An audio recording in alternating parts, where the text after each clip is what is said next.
Elske er wel.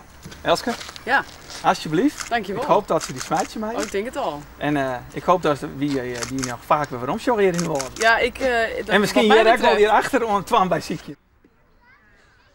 Waarom een festival over de Brommel, ja, de Twambaai, de Braam, zat de meesten mee kennen? Ja, nou, waarom is omdat ik vind dat er veel te weinig aandacht is voor het landschap van de Noordelijke Friese Wouden. En toen dacht ik van de bramen, die groeien overal in de Elzensingels en in de houtwallen. Nou, dat is een hele mooie manier om meer aandacht te trekken. Want als je bramen plukt, dan sta je met je neus in de Elzensingels en in de houtwallen.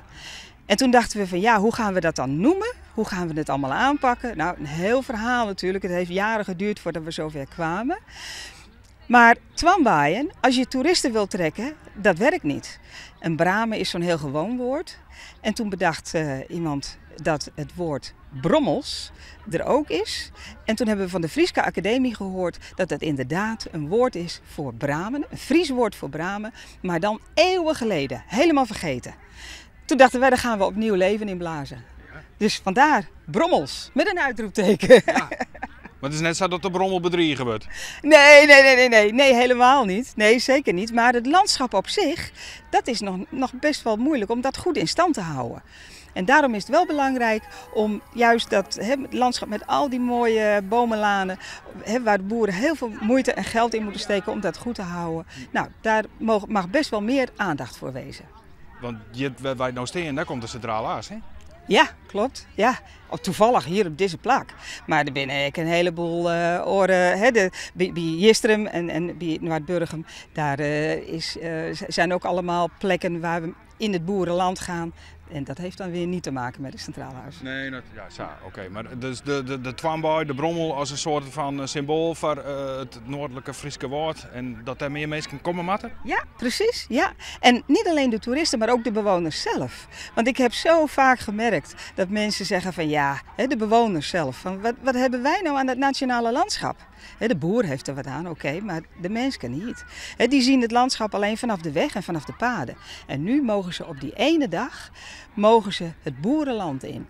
Wij hebben een aantal routes gemaakt samen met de boeren. En waar de vlag wappert volgende week zaterdag, daar mogen de mensen het land in. Wat is dit voor een bijzonder gebied qua bramen dan? Nou, het is een bijzonder gebied omdat het ook het landschap bestaat uit meer dan 5000 kilometer aan boswallen. En nou, de bramen zijn aspectbepalend hier. En nou ja, we hebben dat dus bekeken en er kwamen er dus heel veel nieuwe soorten uit. En ook algemene soorten natuurlijk, maar totaal zetten we hier bijna op zo'n 25 soorten. Ja. Dus, de braam is niet een braam, zeg maar. Een braam is niet een braam, nee. Er zijn allerlei verschillen wat een braam tot een aparte soort brengt. En waarom is dat bijzonder? Omdat het bijzonder is, nou het meest bijzondere aan bramen is dat ze dus vruchten kunnen vormen zonder vader, zonder bevruchting. Ze kunnen dus zichzelf klonen. En zo zijn er dus verschillende soorten ontstaan. En dat er hier 25 soorten zijn op deze plek, dat is dan wel bijzonder. Dat is wel bijzonder. Als je dat landelijk ziet, dan komen bijna zo'n 200 soorten voor in Nederland. En de zuidelijke Friesland zit ik boven de 30. Nou, ik denk dat je dat uiteindelijk hier ook wel naartoe gaat, aan meer dan 30 soorten. En dat is natuurlijk heel rijk. Ja. Ja. En daar publiceert u over in tijdschrift? Ja, wordt binnenkort in een wetenschappelijk botanisch tijdschrift wordt over gepubliceerd. Ja. De jam kennen we, wat kennen we er meer maar met die Brommel? Oh, we kunnen er zoveel mee. Ja, ik vind zelf bijvoorbeeld heel erg lekker bramen op rum zetten. Een heerlijk likeurtje is dat, zalig. Toetjes. Ik heb een prachtige taart gemaakt, die kan je proeven. Nou, dus je kan er zoveel leuke dingen mee doen. En zelfs ook hartige dingen, een heerlijke vleessaus. Ja. De bramen jachtsaus. Ja. Ja, zoiets. Ja, klopt. Ja. Proost.